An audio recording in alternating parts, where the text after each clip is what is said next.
আল্লাহর হাবিব সাল্লাল্লাহু আলাইহি ওয়াসাল্লামের বয়স তখন ৩৫। বয়স কত? মজার একটা ঘটনা খেয়াল করে শুনবেন। বয়স কত? ৩৫। কাবা ঘরের পুনর্নির্মাণ হবে। কাবা ঘরের ৪টা কর্নারের একটা কর্নার আছে আর রুকনুল হাজারিল আসওয়াদ, যেখানে হাজরা আসওয়াদ পাথর থাকে, ওইটাকে সরানো হয়েছে। এখন কাবা ঘরের নির্মাণ শেষ। ওই হাজরা আসওয়াদ পাথর নিয়ে এটার কর্নারের মধ্যে সেট করা হবে। কিন্তু কে রাখবে? কারণ হাজরা আসওয়াদ তো যেন তেন পাথর নয়, জান্নাতি পাথর। কিয়ামতের দিন এই পাথরের ভেতরে আল্লাহ একটা জিহ্বা দিবে, দুইটা চোখ দিবে। এই পাথর বলবে, আল্লাহ এই লোকগুলো আমারে চুমু দিয়েছিল, এর উসিলায় আজকে তুমি তার জান্নাতে ঢুকায় দাও। তো এটা অনেক সম্মানিত পাথর, এই পাথরকে বহন করাটাও সম্মানিত। ৪ দলের মক্কার ৪ নেতা বলে এই সম্মান আমরা হাতছাড়া করতে চাই না, কেউ এই পাথরে হাত দিতে পারবে না। এক নেতা কয় আমি নিব, আমি নিয়ে এটা কাবা ঘরে রাখবো। দ্বিতীয় নেতা বলে না, এই পাথর আমি অন্য কাউরে দেব না, এটা অনেক সম্মানের, অনেক প্রেস্টিজিয়াস ইস্যু, আমি এই পাথরটা হাতে নিয়ে কাবা ঘরে রাখবো। তৃতীয় নেতা বলে না, রক্তের গঙ্গা বইয়ে দেব, কিন্তু এই পাথর কাউরে দেব না। চতুর্থ নেতা বলে না, আমি নেব। কিলাকিলি আছে না নাই? পাথর কয়টা? নেতা কয়জন? ৪ জন। কিভাবে এই সম্মানিত পাথর নিয়ে সেট করবে? কেউ মীমাংসায় যেতে পারে না। এক মুরব্বী বলে, থাক আজকের জন্য এখানেই, সবার মুলতবি, আগামী দিনে এই মসজিদুল হারামের দরজা দিয়ে প্রথম যে ঢুকবে সে সিদ্ধান্ত দিবে। আল্লাহর মেহেরবানি, এর পরের দিন এই পথ দিয়ে ছুটে এসেছে বিশ্বনবী মুহাম্মদ। সুবহানাল্লাহ পড়বেন না? সুবহানাল্লাহ পড়েন আওয়াজ করে। কামলিওয়ালা নবী প্রথম আসলেন, সবাই খুশি, জামিন রাদিনা বি। আরে আলামিন আসছে, আলামিন আসছে। সবাই বিশ্বনবীকে বললেন এই এই ঘটনা। কেউ তো পাথর ছাড়তে চায় না। পাথর হইল একটা, নেতা কয়টা? এখন কে এই পাথর নিয়ে রাখবে? এই নিয়ে মারামারি। আল্লাহর হাবিব সাল্লাল্লাহু আলাইহি ওয়াসাল্লাম বললেন, তাই হালুম্মা ইলাইয়া সাউবান, একটা কাপড় নিয়ে আসো, আমি এখনই সলিউশন করে দিচ্ছি। সুবহানাল্লাহ নাই? কাপড় নিয়ে আসা হলো। বিশ্বনবী বললেন, কই পাথর? সবাই বলল এই পাথর। আল্লাহর হাবিব সাল্লাল্লাহু আলাইহি ওয়াসাল্লাম মোবারক হাত দিয়ে পাথরটা তুললেন। ৪ নেতারে বললেন, ও ৪ নেতা, কাপড়ের ৪ কর্নারে তোমরা ধরো। ৪ নেতা কাপড়ের ৪ কর্নারের মধ্যে ধরলো। বিশ্বনবী নিজ হাতে পাথরটা নিয়ে কাপড়ের মাঝখানে রেখে দিলেন। এবার বিশ্বনবী আগে আগে যায়। ৪ নেতারে বললেন, ৪ কর্নার ধরে পাথরটারে নিয়ে আমার পেছনে পেছনে আসো। কাবার কাছে যে বিশ্বনবী আবার নিজ হাতে পাথরটা তুললেন, আবার নিজ হাতে কাবার ভেতরে রেখে দিলেন। পড়েন সুবহানাল্লাহ। সম্মান আসলে ৪ নেতার দিকে যায় নাই, সম্মান গিয়েছে বিশ্বনবীর দিকে। এতক্ষণ কাউরে দিবে না, এখন কেউই ধরতে পারে নাই, তারপরেও খুশি। সুবহানাল্লাহ কইবেন না? প্রথমে যে হাজরে আসওয়াদ পাথর ধরছে কে? বিশ্বনবী। কাপড়ে রাখছে কে? বিশ্বনবী। আবার কাপড় থেকে উঠিয়ে হাজরে আসওয়াদের পাথরটারে কাবার ভেতরে ঢুকাইছে কে? সুবহানাল্লাহ কইবেন না? সব সম্মান গেল বিশ্বনবীর হাতে, সব স্টেটাস গেল বিশ্বনবীর হাতে। ৪ নেতা কাপড়ের কিনারা ধইরাই খুশি। এইটাই বলে নেতৃত্বের গুণাবলী। চিল্লায় বলো ঠিক কিনা? কনফ্লিক্ট রিজলভিং অ্যাবিলিটি, বিরোধ নিষ্পত্তি করার কোয়ালিটি থাকা চাই, তবেই তিনি নেতা। কি কারিশমা দেখছেন? What a charismatic leader. এতক্ষণ রক্তের বন্যা বইয়ে দিবে, কাউরে দিবে না পাথর। এখন কেউই ধরতে পারে নাই, কিন্তু স্লোগান দিতেছে জিন্দাবাদ। আসরা নাই? নেতা হইলে এরকম নেতা হইতে হবে। মদিনাতে আউস আর খাজরাজ গোত্রের যুদ্ধ ১২০ বছরে। কয় বছর? কেউ থামাতে পারে না, রক্তক্ষয়ী যুদ্ধ। আল্লাহর হাবিব সাল্লাল্লাহু আলাইহি ওয়াসাল্লাম মক্কা থেকে মদিনায় এসে ৭ দিনের ব্যবধানে ১২০ বছরের যুদ্ধ থামাইয়ে দিলেন। এতদিনে এই গোত্রের লোকের সাথে এই গোত্রের কোনো বিয়ে নাই, এই গোত্রের লোকের সাথে এই গোত্রের কোনো অর্থনৈতিক লেনদেন নাই। বিশ্বনবী যখন আউস খাজরাজের যুদ্ধ থামিয়ে দিলেন, মদিনাতে আনন্দের ধুম পড়ে গেল, নতুন নতুন উৎসবের ধুম পড়ে গেল। সব ভাই ভাই। নেতা হইলে এরকম নেতা হইতে হবে, কোনো মারামারি থাকতে পারবে না সমাজে। চিল্লায় কোন ঠিক কিনা? নেতা আসলেই সমাধান, নেতা আসলেই। সহিহ বুখারীতে একটা কিতাব আছে, কিতাবুস সুলহ, মীমাংসার অধ্যায়। একটা বাব আছে, বাবু কওলিল ইমামি লি আসহাবিহি ইযহাবু বিনা নুসলিহ বাইনাহুম। ইমাম সাহেবের এই কথা যে আমাদেরকে নিয়ে চলো, আমরা মিলাইয়ে দেব, এটা আল্লাহ রাসূল সাল্লাল্লাহু আলাইহি ওয়াসাল্লামের একটা বিখ্যাত ডায়ালগ। ডায়ালগটা কি খেয়াল করে শুনেন।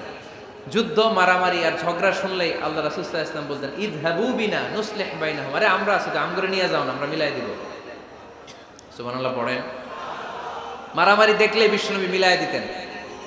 আল্লাহর হাবিব সাল্লাল্লাহু আলাইহি ওয়াসাল্লাম বলতেন, আলা উখবিরুকুম বিআফদালি দারাজাতিন মিনাস সালাতি ওয়াস সিয়ামি ওয়ান নুসুক। রোজা, নামাজ, সালাতের চেয়ে বড় একটা সওয়াবের কাজ আছে, ওটা কি আমি তোমাদের বলবো না? সাহাবারা বললেন, সেটা আবার কি?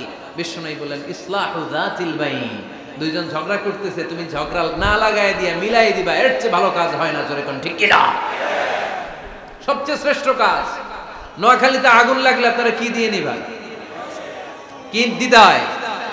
পানি। অনেকে ওই জায়গায় তেল ডালে। জ্বলতেছে কি? আগুন। আগুন নিবানোর জন্য ঢালবেন কি? অনেকে ঢালে কি? তেল। আহা, না, আপনি থামায় দিবেন, মিলায় দিবেন। আপনার জন্য ভালো জিনিস মিলায় দিবে কে?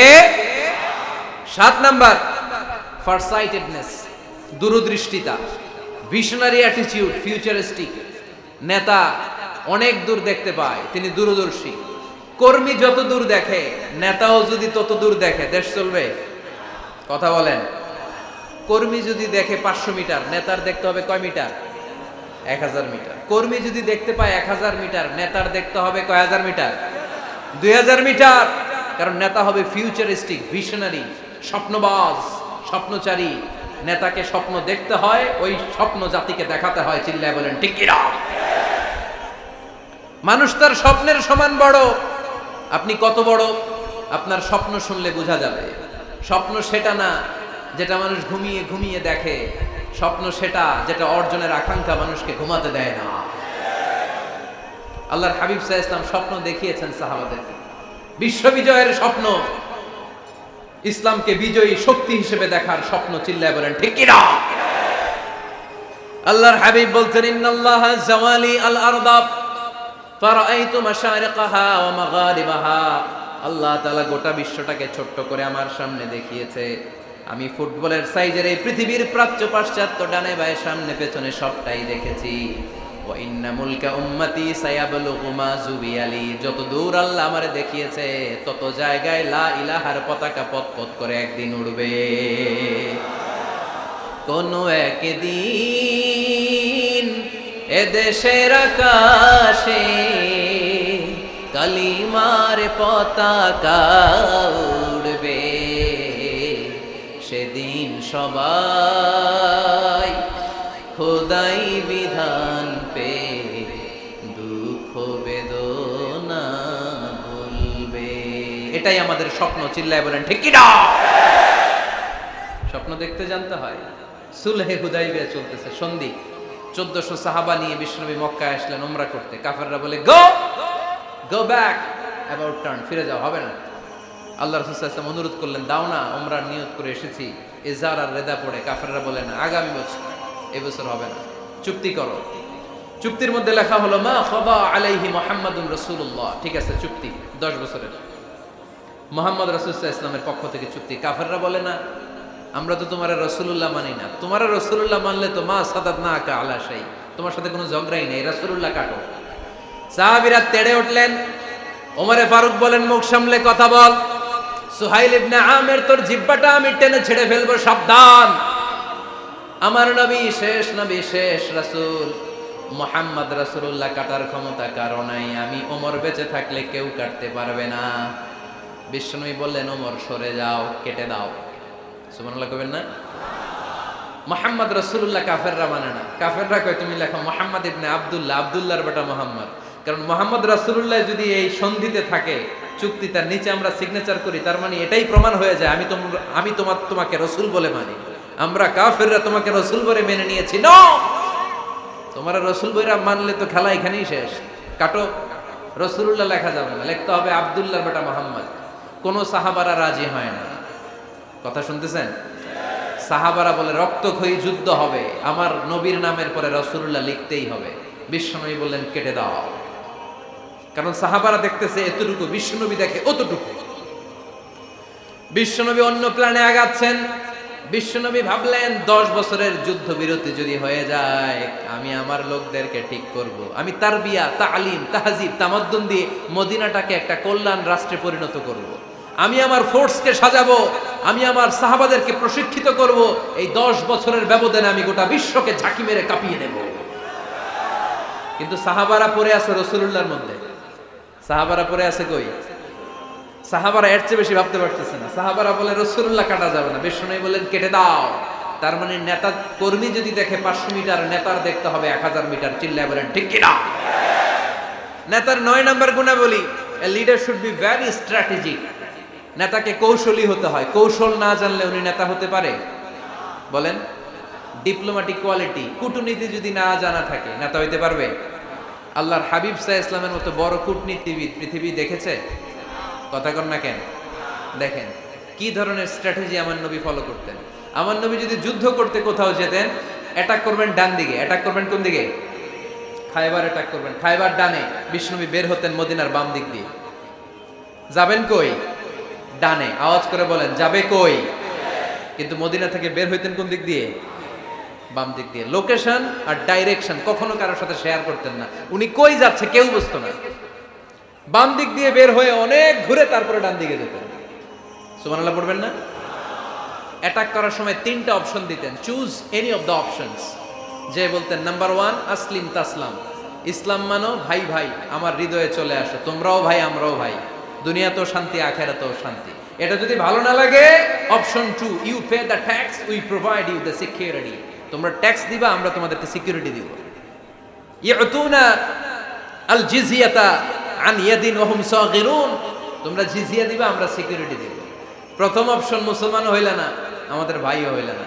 দ্বিতীয় অপশন ট্যাক্সও দিবা না, কাফির থাকতে মনে চায় থাকো, খ্রিস্টান থাকো, ইহুদি থাকো, ধর্মান্তরিত হওয়া লাগবে না, খালি ট্যাক্স দিবা, ওইটাও ভালো লাগে না। 3 নাম্বার অপশন হচ্ছে the sword will decide what gonna happen among আস, তলোয়ার ফয়সালা করবে এখন কি হবে। সুবহানাল্লাহ কইবেন না? প্রথমেই যেই কোথাও অ্যাটাক করতেন বিশ্বনবী, সবসময় ডিফেন্সিভ মোডে থাকতেন, আত্মরক্ষার মোডে থাকতেন। আক্রমণ করা হলে মেনে নিতেন, ধৈর্য ধারণ করতেন। ধৈর্যের সীমা যখন ছাড়িয়ে যেত তখন বিশ্বনবী হাত তুলতেন, চিল্লায় বলেন ঠিক কি না? যুদ্ধের ময়দানেও যখন সেনাপতি পাঠাতেন বলতেন খবরদার নারীদের গায়ে হাত তুলো না, বৃদ্ধাদেরকে মেরো না, শিশুদেরকে মেরো না, ওই এলাকার পাদ্রীদের গায়ে হাত তুলো না, ওই এলাকার গবাদি পশুগুলোকে হত্যা করো না, গাছপালাগুলো ধ্বংস করো না।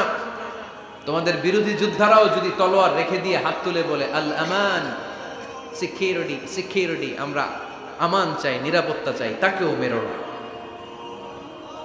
সুবহানাল্লাহ পড়বেন না? গোটা বিশ্বকে সভ্যতা শিখিয়েছেন।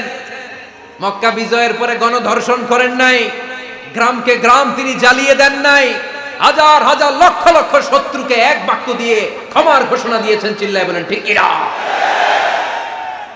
As a father, as a teacher, as a commander, as a leader, as a lawgiver, as a lawmaker, as a reformer of the society, Muhammad is the superman of the world.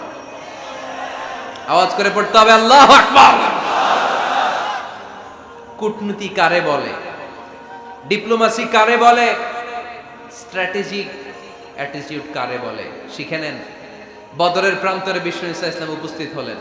ওই যে কাফেরদের তাবু, কাফেররা আসছে 3 দিন আগে, মুসলিম সৈনিকরা পৌঁছলেন 3য় দিন। এসে বিশ্ব ইসলাম সবাইকে বললেন কত হতে পারে কাফের, কেউ বলতে পারে না।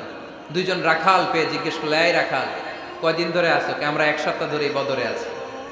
শুনতেছেন? শুনতেছেন? উনি বললেন ওই যে কাফেররা যে আসছে কয়দিন আগে? 3 দিন আগে। 3 দিন আগে। কত হবে সংখ্যা? কলু কাসীর, অনেক। কত হইতে পারে? রাখাল 2টা জানি না। আল্লাহ রাসূল সাল্লাল্লাহু আলাইহি ওয়াসাল্লাম চিন্তায় পড়ে গেলেন, কারণ ওনার যুদ্ধে অ্যাটাকের সিস্টেম ছিল শত্রু সংখ্যা কত এটা আমাকে জেনে নিতে হবে। সুবহানাল্লাহ পড়বেন না? অনেক কৌশল হাতড়িয়ে এবার বিশ্বনবী আবার রাখাল 2টাকে ডেকে পাঠালেন। বললেন কাম ইয়ানহারুনা কুল্লা ইয়াউম, ওরা আসার পর থেকে প্রতিদিন খাওয়ার জন্য কয়টা করে উট জবাই করে? এবার ওরা বলল প্রথম দিনে ইয়াউমান তিসআন, প্রথম দিন খাওয়ার জন্য উট জবাই করেছে 9টা। অফিল ইয়াউমি সানি 10, আর দ্বিতীয় দিনে উট জবাই করেছে 10টা। বিশ্বনবী বললেন তাই ইদান আল কওমু মা বাইনা 900 ওয়াল আলফ, তাহলে কাফেররা 900 থেকে 1000 এর মধ্যে হবে। কত ছিল কাফেরের সংখ্যা? বদরের যুদ্ধে কাফেরের সংখ্যা ছিল কত? 1000। কিভাবে নমুনা দেখে আলামত সংগ্রহ করতেন? ওরা কয়টা উট জবাই করেছে, 2 দিনে প্রথম দিন 9টা, দ্বিতীয় দিন 10টা। বিশ্বনবী হিসাব মিলাই ফেললেন যোগ বিয়োগ দিয়ে, কাফেরের সংখ্যা 900 থেকে 1000-এর মধ্যে হবে। হিসেব করে দেখা গেল 1000 সৈনিক এসেছিল সেই বদরের যুদ্ধে। চিল্লায় বলো আল্লাহু আকবার। স্ট্র্যাটেজি জানতে হয় না, তাকে কৌশল জানতে হয়। সর্বশেষ নেতার যে গুণ, এটা বলে শেষ করব, সাকসেশন ম্যানেজমেন্ট। নেতা ভালো নেতা বানায়া যায়, ঠিক কিনা? A good leader produces a good leader. একজন ভালো নেতা তখনই ভালো নেতা যখন সে নতুন করে ভালো নেতা তৈরি করে দিয়ে যায়, ঠিক কিনা? সে যদি নতুন নেতৃত্ব তৈরি করে দিয়ে না যায়, সমাজ চলবে? চলবে? এটাকে বলে দি সাকসেশন ম্যানেজমেন্ট। আল্লাহ রাসূল সাল্লাল্লাহু আলাইহি ওয়াসাল্লাম ভালো সাকসেসর রেখে গিয়েছিলেন, এমন কিছু যোগ্য নেতৃত্ব তৈরি করে গিয়েছিলেন, উনার পরে টানা 30 বছর নেতৃত্ব নিয়ে মুসলিম উম্মাহকে 1 সেকেন্ডও ভাবা লাগে না। চিল্লায় বলো মুসলমান, ঠিক কিনা? ভালো নেতা বানায়। নেতা খালি নেতৃত্ব দেয়, উনি কোনো নেতা বানায় নাই। এটা কি নেতা? কথা বলেন। এবার উত্তর দেন। আমার নবী ইন্তেকালের আগেই যোগ্য নেতৃত্ব তৈরি করে রেখে গিয়েছিলেন কি জান নাই? কাকে রেখে গেছেন? আবু বকর। আরহামু উম্মতি বি উম্মতি আবু বকর। এই উম্মতের সবচেয়ে রহমদিল। আর কারে রেখে গিয়েছেন? ওমর। আশাদ্দুহুম ফি আমরিল্লাহি ওমর। আল্লাহর জমিনে আল্লাহর দ্বীন বাস্তবায়নে সবচেয়ে কঠোর ছিল ওমর। ওনার ক্যারেক্টারিস্টিক এমন ছিল, কথার আগে হাত চলতো, জোরে কোন ঠিক কিনা? আল্লাহর হাবিব সাল্লাল্লাহু আলাইহি ওয়াসাল্লাম বলতেন, লা নাবিয়্যা বা'দি ওয়ালা রাসূলা। আমার পরে নবীও নাই, রাসূলও নাই, তবে লাউ কানা বা'দি লাকানা ওমর। আমার পরে যদি নবী হওয়ার যোগ্যতা কারো থাকে, আমার ওমরের সেই যোগ্যতা আছে। প্রভু তুমি বলেছো রাসূল দেবে না, বলনি দেবে না ওমর, বলনি দেবে না হামজা তারি, খালিদ বিজয় সমর। প্রভু তুমি বলেছো রাসূল দেবে না, বলনি দেবে না ওমর, বলনি দেবে না হামজা তারি, খালিদ বিজয় সমর। প্রভু তুমি বলেছো রাসূল দেবে না। সুবহানাল্লাহ পড়েন।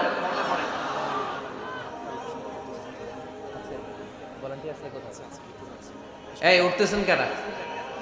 হ্যাঁ, উঠলেন কেন? এই 2 ঘন্টা ওয়াজ শোনার পরে শেষ বেলায় আপনারা উঠে যাবেন না? বিশৃঙ্খলা আমি দেখতে চাই না। একটা লোক প্যান্ডেলে আওয়াজও করবে না, উঠতেও পারবে না।